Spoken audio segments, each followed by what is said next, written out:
morning again. Thank you for joining me on this Memorial Day. I thought that I would take some time this morning to play on this fun time that I had yesterday with watercolors on this paper from my antique Trilby book, and I took some time off camera to darken the lines here a little bit. I noticed that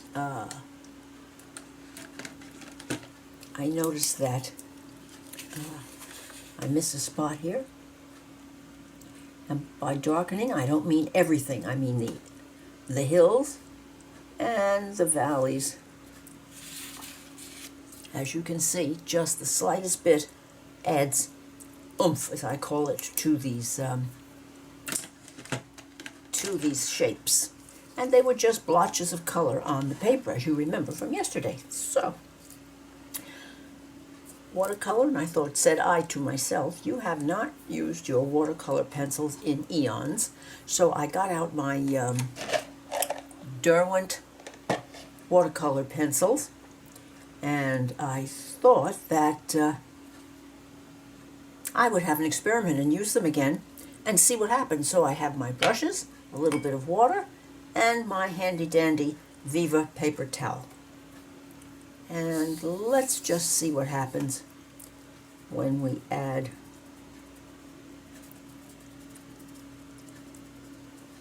a bit of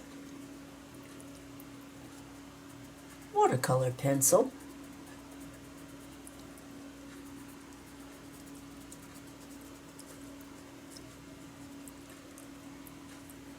And I think there might be just a little bit right there. Let's just say that we think maybe the flower folds in, the petal folds in a little bit. So let's see if I can, someday I'm going to know which way that works. All right. Okay, I think you can see a little bit better now. I know I can see it. I have a big screen here that I see everything on, so I'm hoping that you... Let's see. We need a fine tip brush.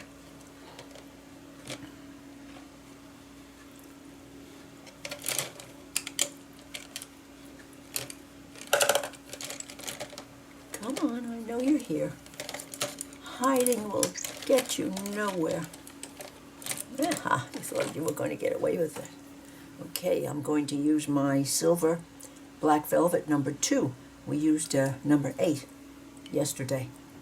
Let's see, we're going to add just a little bit of water, not too much, and let's see what happens here. As we move this watercolor pencil around a little bit,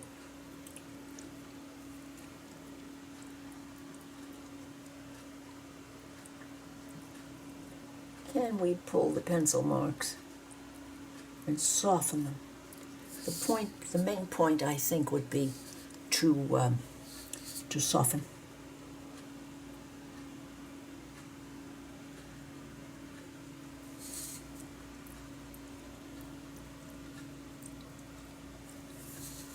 Yes. And as I go along, practice will make perfect, or better. Practice will make better, should I say that.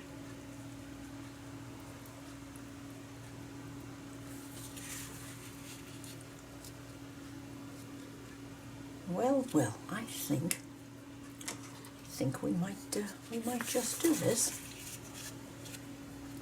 The center, of course, up here would need to be darkened.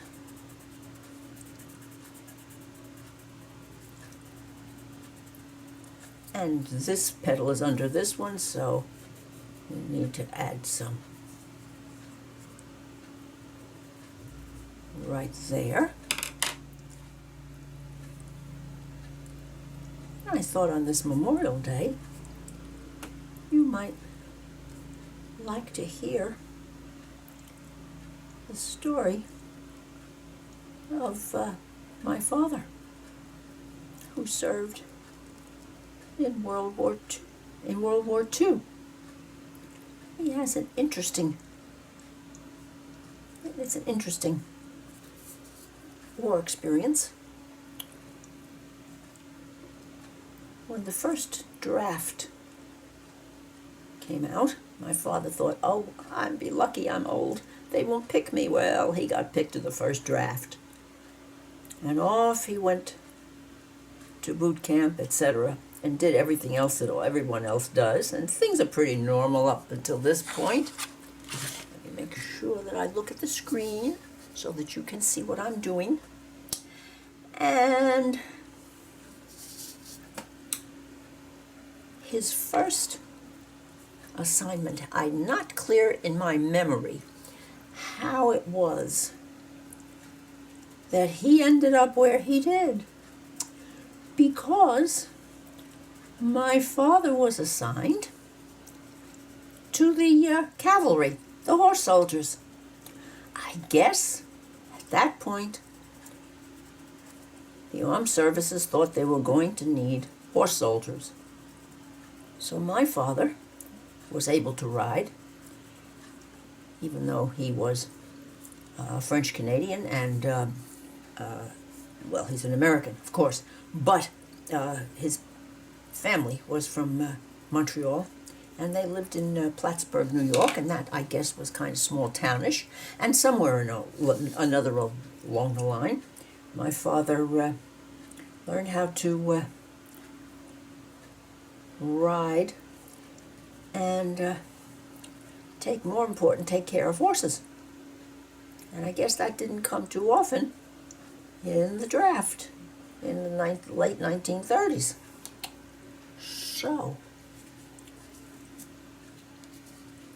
I do believe why I have such a slight memory of my father saying that he either worked on or his family and grandfather maybe owned a racetrack up in northern New York State.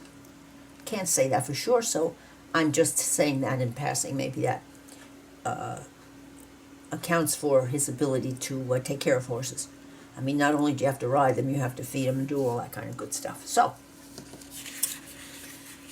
for a while, and shortly, he found himself promoted, maybe because of his experience, and the Army needed people to do that job.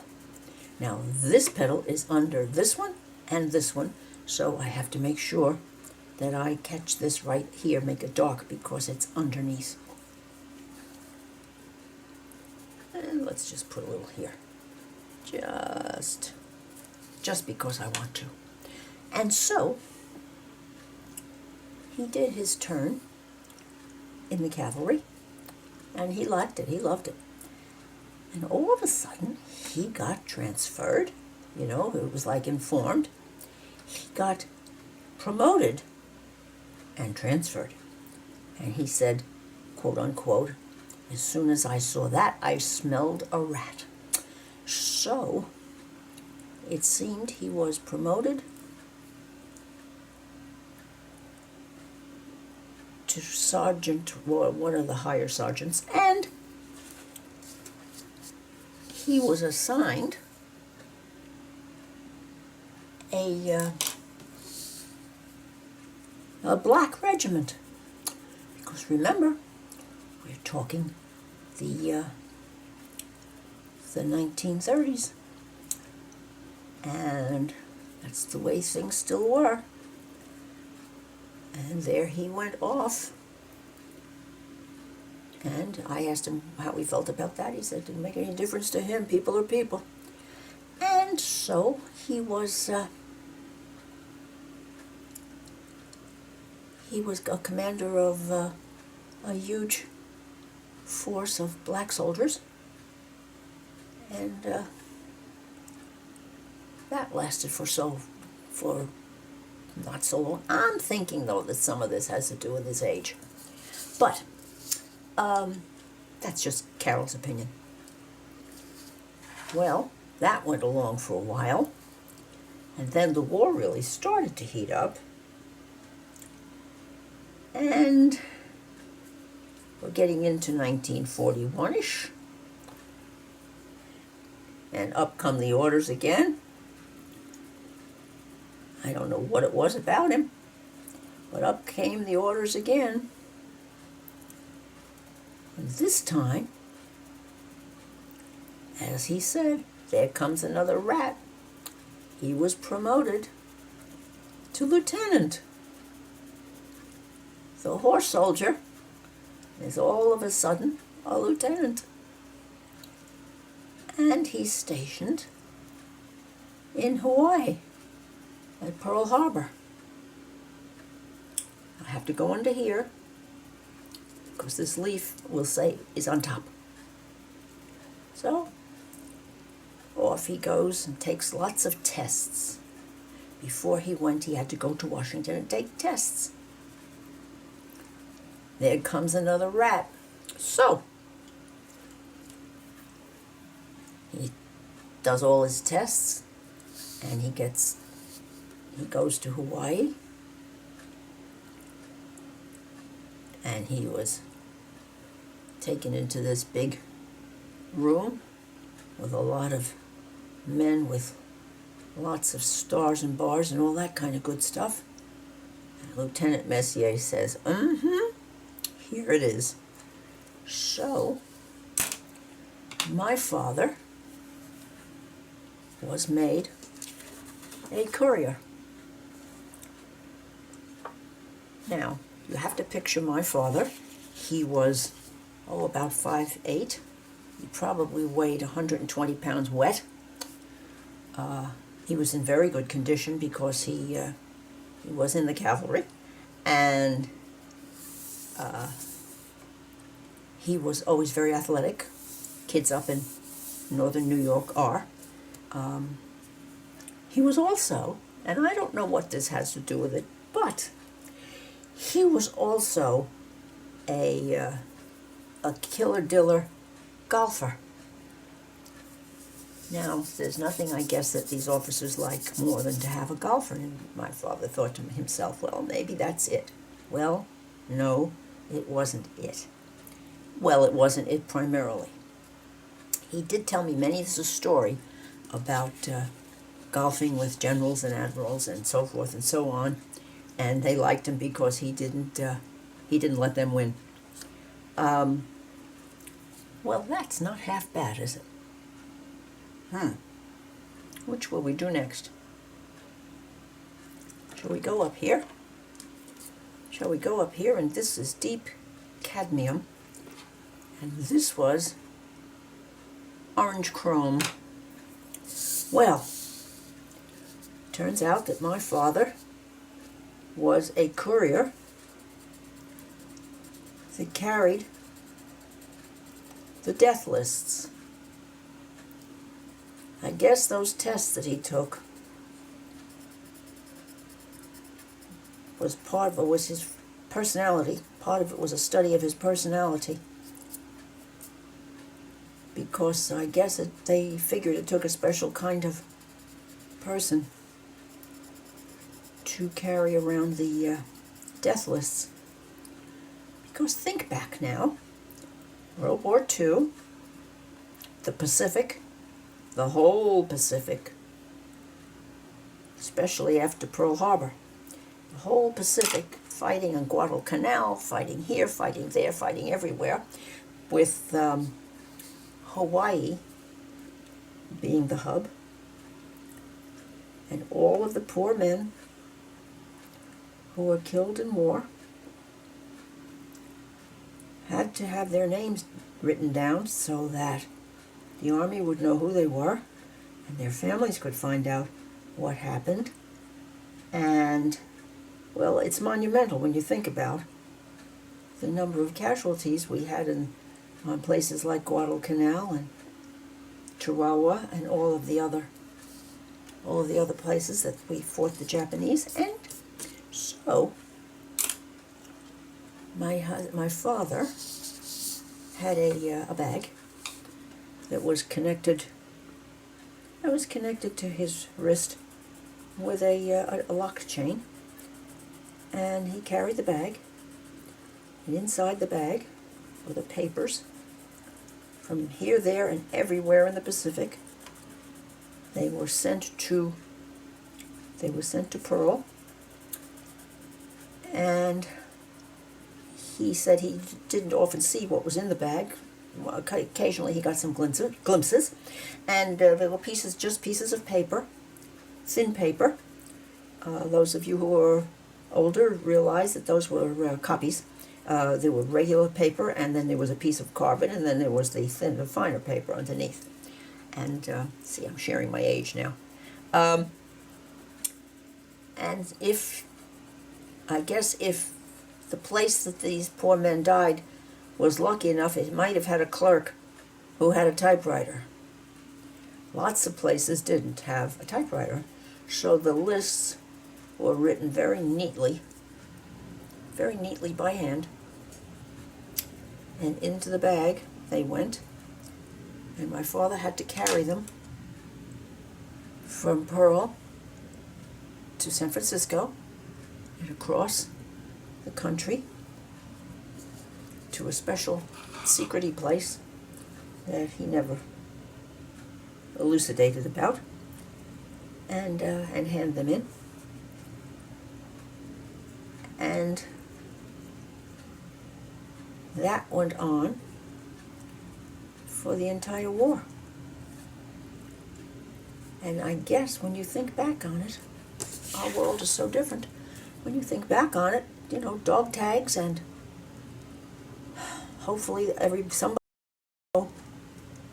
who died or who was killed in war. It was not a very, it was certainly not an extraordinarily information-filled situation, because it was do your best.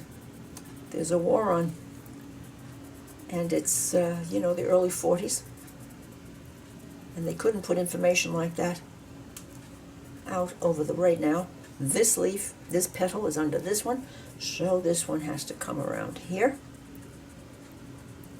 And they couldn't put it out on radios or anything like that, because the Japanese would have heard, found out how many they had killed, which is a no-no. And it turns out that the bag, as my father called it, was the most important to American service, to the United States Army and so forth, was the most important thing because of the respect it was due. And the person who carried the bag, there were only a couple of men, I guess, that passed the test, had the personality to know what they were doing and do it. That the bag on my father's arm had more importance and more validity and more of a place than when my father was on what he called them hopped planes. One that was leaving, going to San Francisco or wherever, yeah, probably San Francisco, from Hawaii. Let me have a sip of my drink, excuse me.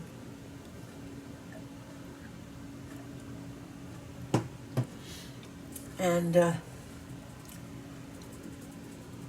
generals and admirals and lieutenant colonels and so forth might be going home or doing something that they had to do. And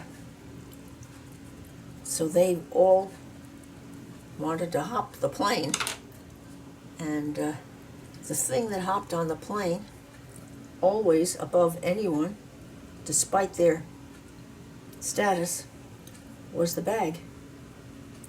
Because after all, who deserved this information more than the families and loved ones of these deceased war heroes? And my father eyeballed a couple, I guess he said I eyeballed a couple of generals, and they didn't want to get up, and their attaches, oh no, no, no, the general needs to be there, he says. This bag needs to be there. That's probably was my father's personality. He could eyeball. And up the general got and huffed, and off he went, and my father sat in that seat, which, in that day and age, was priority. That those, I think we'll have something down here a little bit too, was priority for the men that we're remembering now. A lot of them, of course, are long gone. They're well in their 90s. As I said, my father was older and thought he would get away with the draft because he was born in 1912. And so, that didn't help him, but that was his job. I did not see my father. I did not know him. I did not have anything to do with my father until I was until early 1946. I was well into into being 3 years old, and I can remember I was out. My mother let me ride my bicycle or my tricycle on the sidewalk, and she was sitting in the house looking out the window because I thought I was a very big girl, of course, that I got to ride my bike by myself on the sidewalk. And I was riding, and I see a man walking up the street. The only way he was able to... oh, and by the way, this was in Brooklyn, New York. The only way he would have gotten to come home would have been on the L trains. And so he was walking up the street, and I saw a man coming, and I was fascinated. I can see it like he was right there now in front of me. I saw a man who had the most beautiful uniform.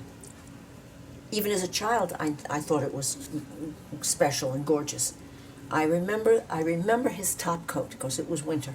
I remember his camel officer's top coat, double-breasted with the gold buttons. I could see them for some reason, and the largish collar. And I remember he had on leather gloves. Now, I still don't know for sure whether they were gray leather or camel-colored leather. I'm leaning towards camel, but I'm not sure. I can't tell you the color. And his beautiful officer's lid, cap, hat, and carrying his bag. And he walked up because he'd never seen me except in pictures that he managed to get in Hawaii occasionally. And he walked up and he cocked his head and he looked at me and he said, "Carol Ann?" And I said, I didn't say much because I was a little bit shy at that age. "I'm your daddy." And that's all I remember of that incident. But I thought I would share his story with you because it's rather a far-flung one from a horse soldier and teaching other soldiers how to take care of horses in stables and bathe them and feed them and muck them out. From there to a black regiment, and from there to being a courier of the lists. And my father never talked about it until I don't think we sat and talked, he and I, about it until I was, probably until I was 40 or above. And he didn't have much to say about it. Because when you think about what he was carrying, it's mind-boggling. But I do think that maybe it would, another story from the past for the service that our wonderful service people do for their country, and how many lists of typewritten names could be on a piece of 8.5 by 11 paper. That's a lot of names if they're in one list. If they're in more than one, it's mind-boggling. But those names, because we had a lot of casualties, and the casualties were in my father's hand. So, I do hope that you will think kindly about anyone and all who are still doing jobs like that for us today. And I'm going to stop that subject now because I don't think you expected that, and I can understand if you tuned me out. But I thought some of you might be interested in a little bit of history. And is that one more there or there? This one is here. This one I think is definitely here. Up here, down here. Should we do this one? Should we just? Let's try it. Let's try it. Oh, let's do this one that's back and around. Yes, let's do this one.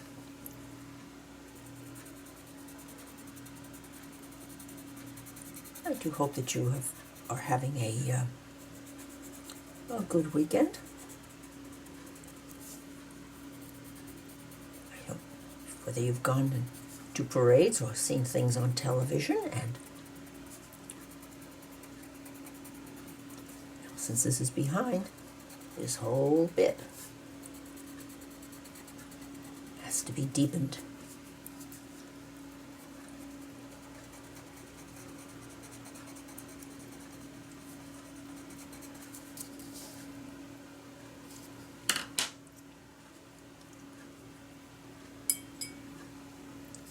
Let's see. Need a little bit more water to spread this out. I'm liable to have to come back. No, it's moving. It's moving.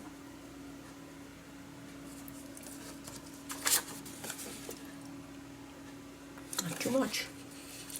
I'm wondering if this pink is a little too close in color, in pink.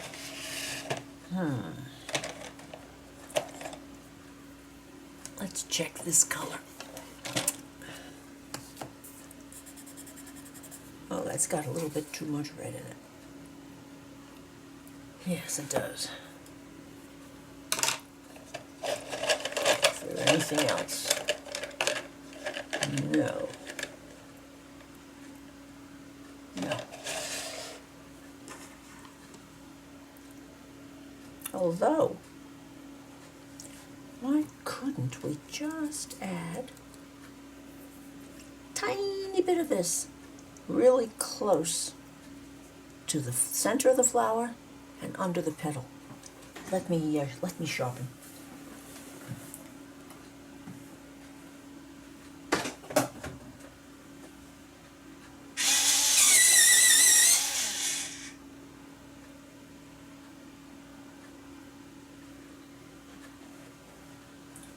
Well, that was a noisy sharpener.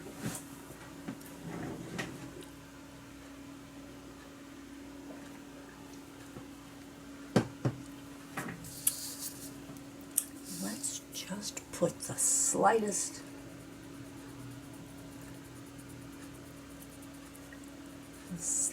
amount of this here.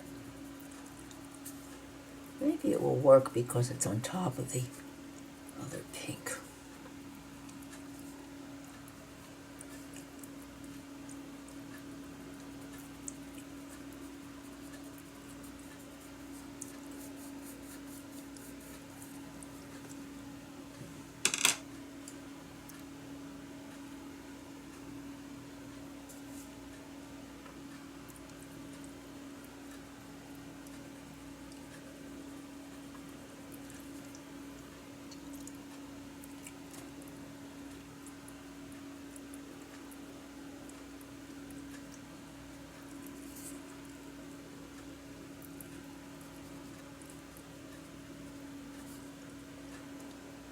let's use this brush on the side instead of the tip and scrub it out a little bit. Maybe this will improve things here.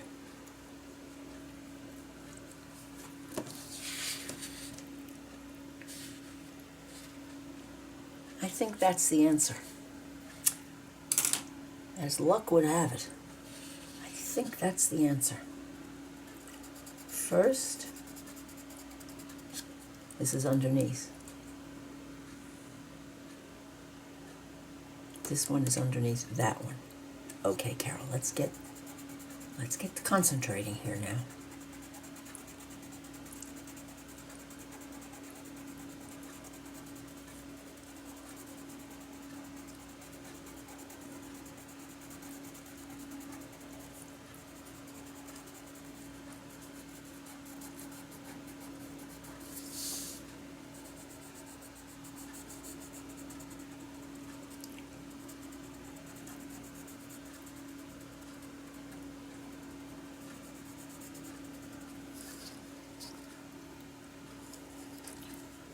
This would go more this way. This would arch a little bit more that way. We're going to do it right. Now, let's see what I've learned here. Finally, how many flowers and how many shadings have I done till I figured out. Use the side of the brush, girl.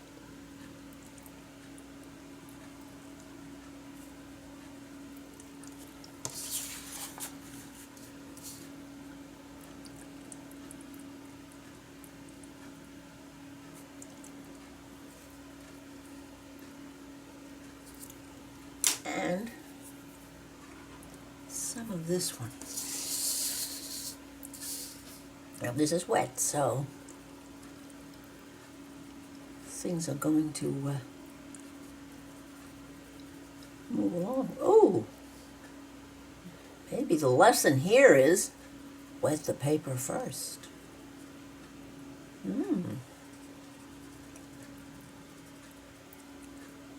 Wet the paper first. Maybe.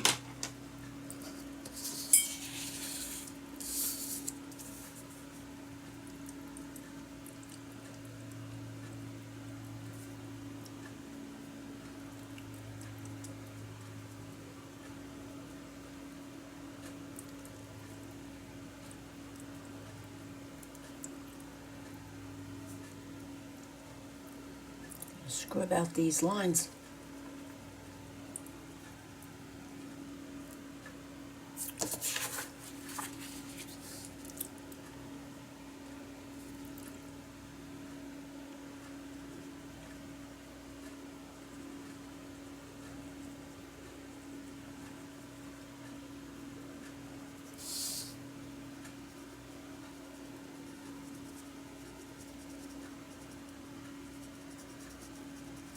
Well, by the time I get to the last flower, I ought to have figured this out if I have any sense.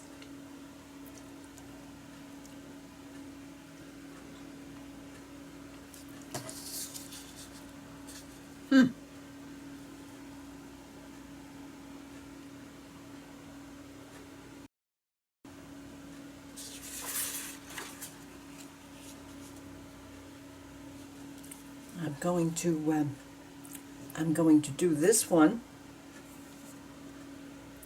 this petal, and then I'm going to do a few more with the camera off because you don't need to see me sit and do this over and over again.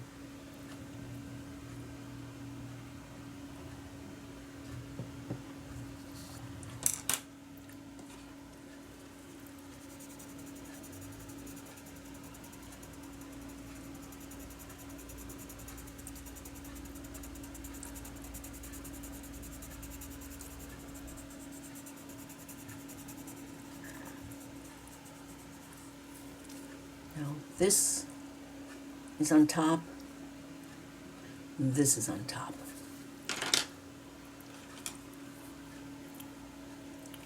Or I have just declared it to be.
There we are.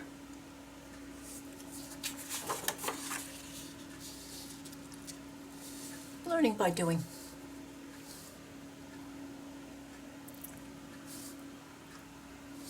Learning by doing.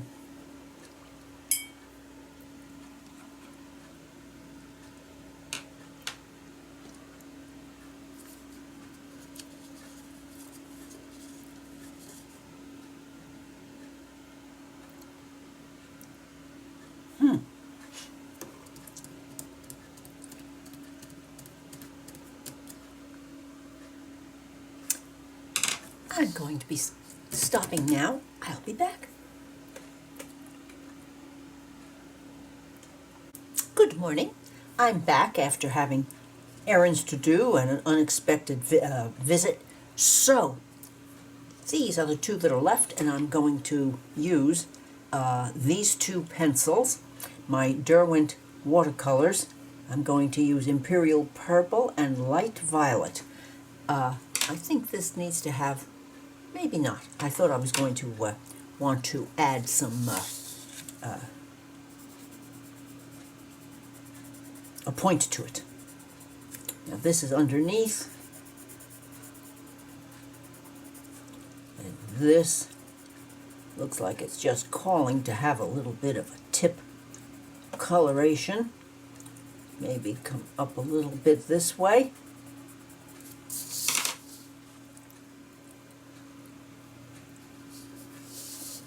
And let's scrub out some of this watercolor pencil to add something.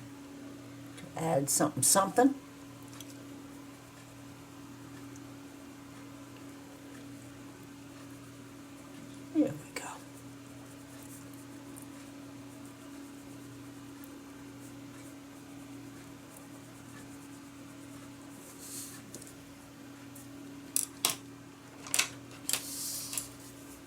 And this one.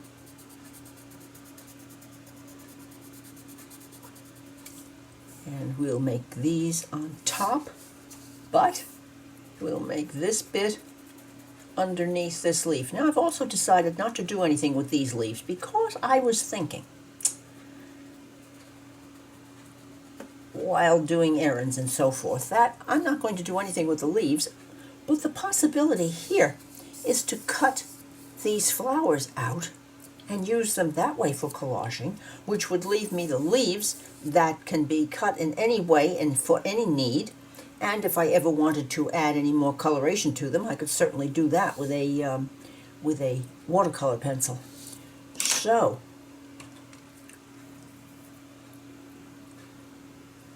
let's get moving here.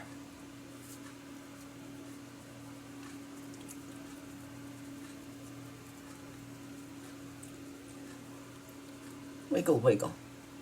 Let's get the wiggle, wiggle going there.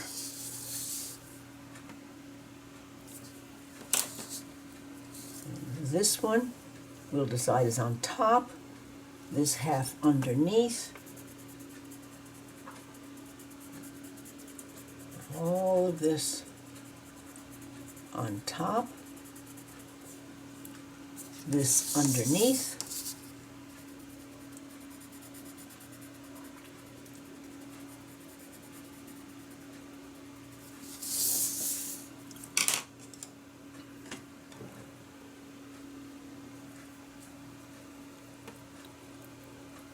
Pull out as much of that contrasting color as I can.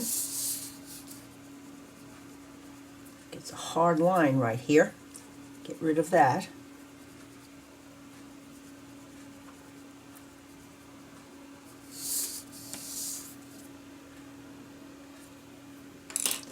Oh, this one is quite something. This will be on top, this will be on top, this will be underneath. But all of this is going to need,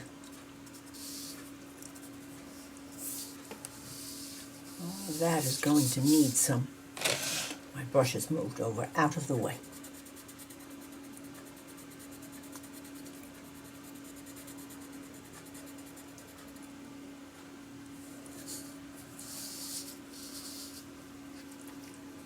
This is going to be on top. Yes, it is. Why don't we do two at once? Over and over also.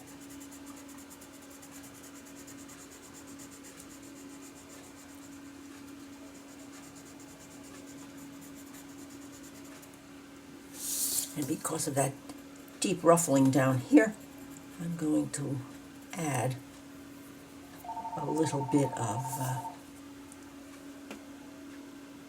oops, I need to take this call. I'll be right back. Here I am. My husband's got a calamity. His compressor that he's had for, God knows, 20 years, for his model, for building model airplanes, has finally gone to its reward. And now he's trying to find something, and he'll never get the quality and the size of the one he had, not at the prices nowadays. They've quadrupled over the years. But I found this color that I'm using. Where is it?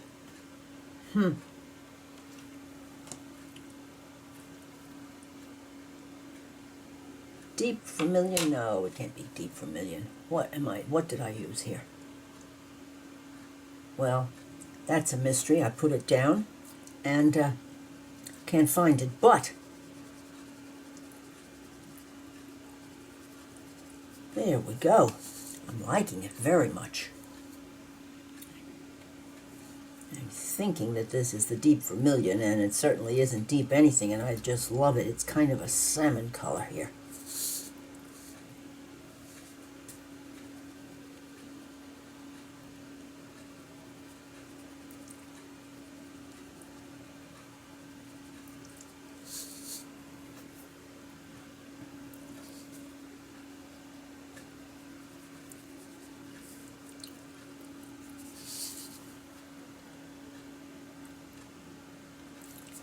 And here is the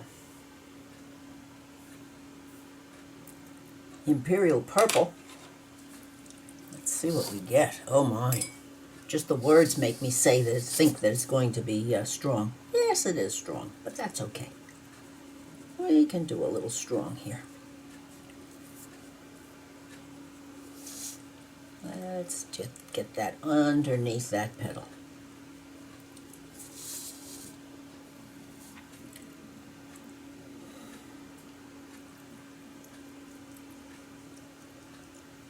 He thought he would have the motor rebuilt. Well, it seems that he would have to pay $500 plus shipping to have the motor rebuilt. And I'm sounding like a little chirping bird, constantly saying, go to Harbor Freight and buy a new one. Thinking to myself, it's probably cheaper. It won't be as good. Maybe he'll only be able to use it for a few years. But it won't cost a fortune either. But you know, when men take it in their heads that they're going to be frugal,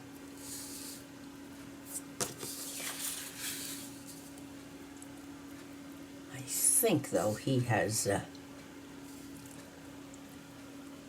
swallowed that now and realized that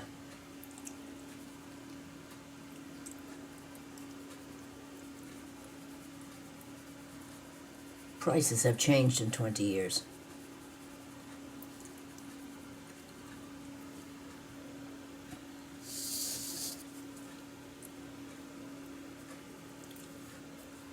No, no. No, no, no.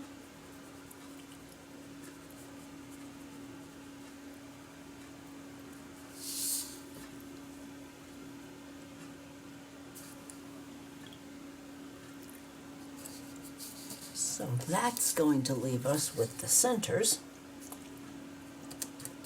and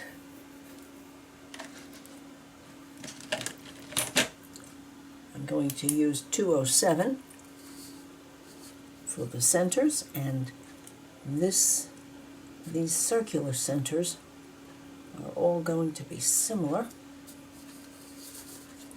I like to I like to do this kind of shape. Soft circles in the center. So let's get to this.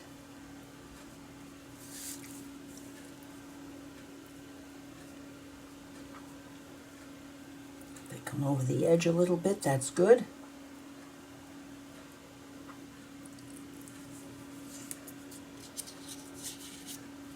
And this one.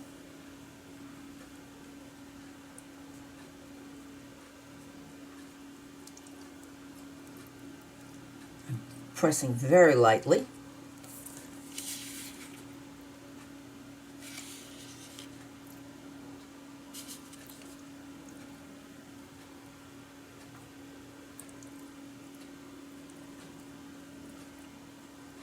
There we go.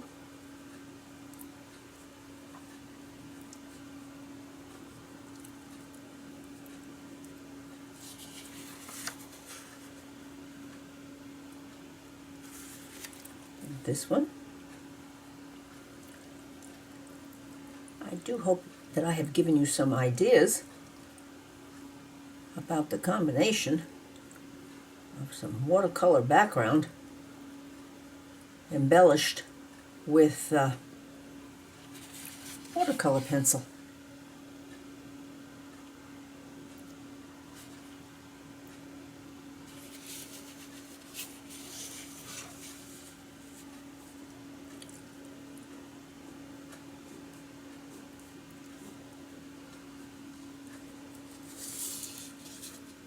Just something very light.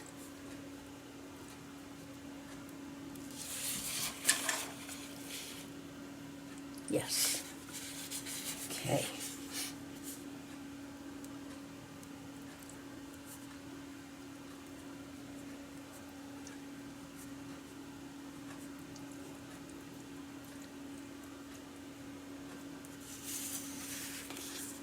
And now crosshatch.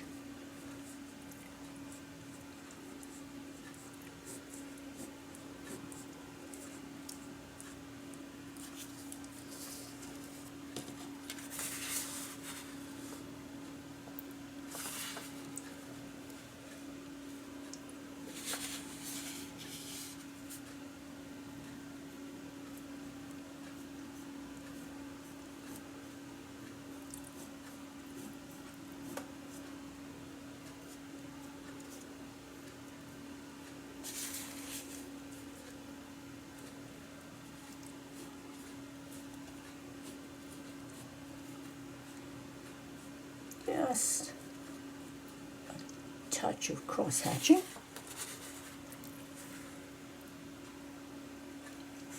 And when you finally decide that you're going to use this in some way, you can add more to the centers. In fact, I think I'm going to make the outside outline of the centers a little stronger, and that's going to require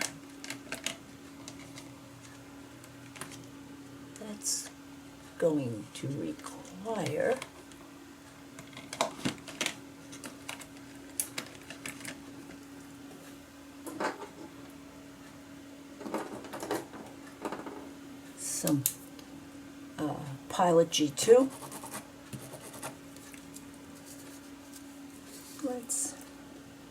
Let's strengthen the outlines here a little bit.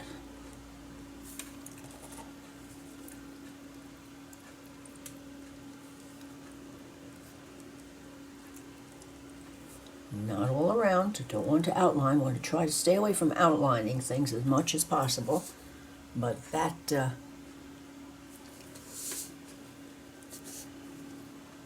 added just a little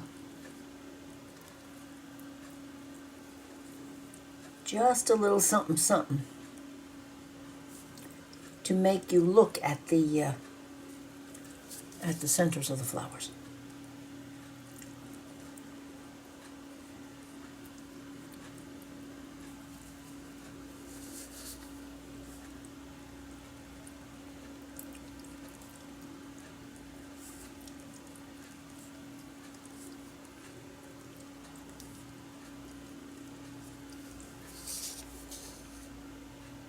Much better.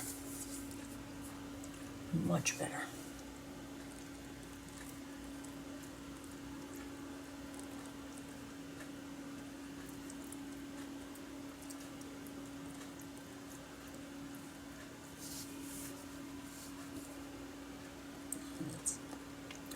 Mountains and valleys.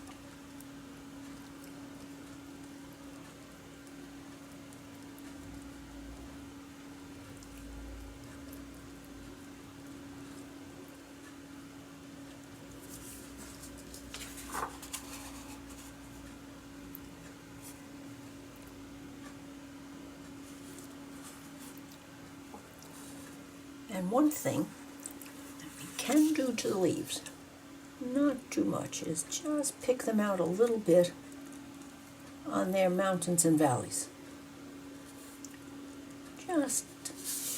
Just a smidge.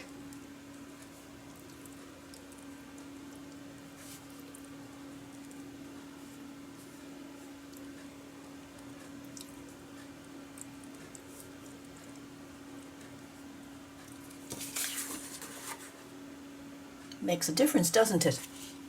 Something that simple.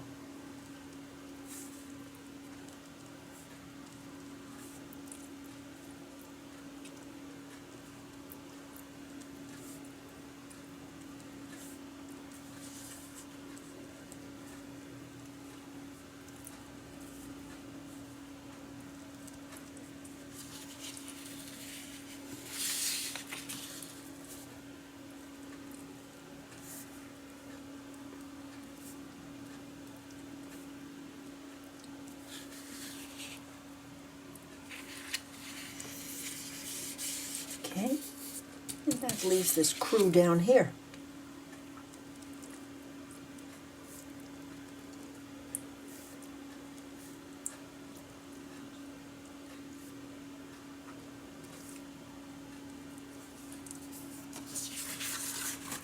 And here.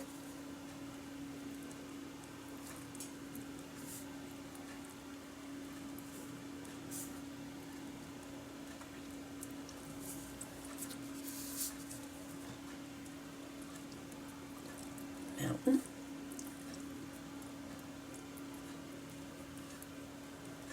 Mountain and valley. Let's do this valley. And the side of this mountain right here. Valley.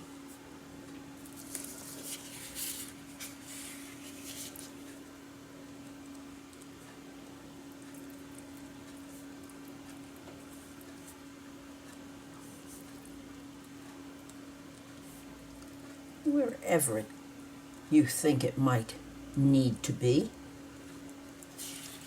There are no rules. This is your art.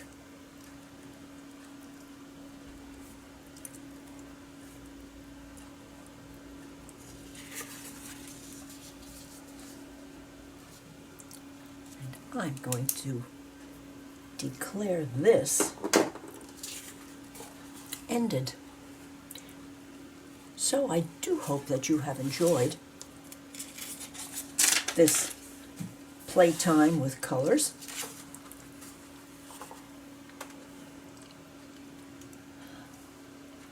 And you can see the difference in the coloration, just that little bit of added watercolor pencil made a difference.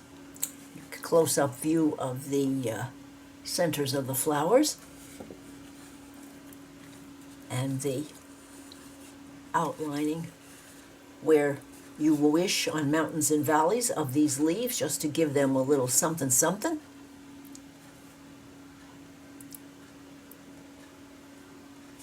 And this paper, as you can see, has stood up beautifully to our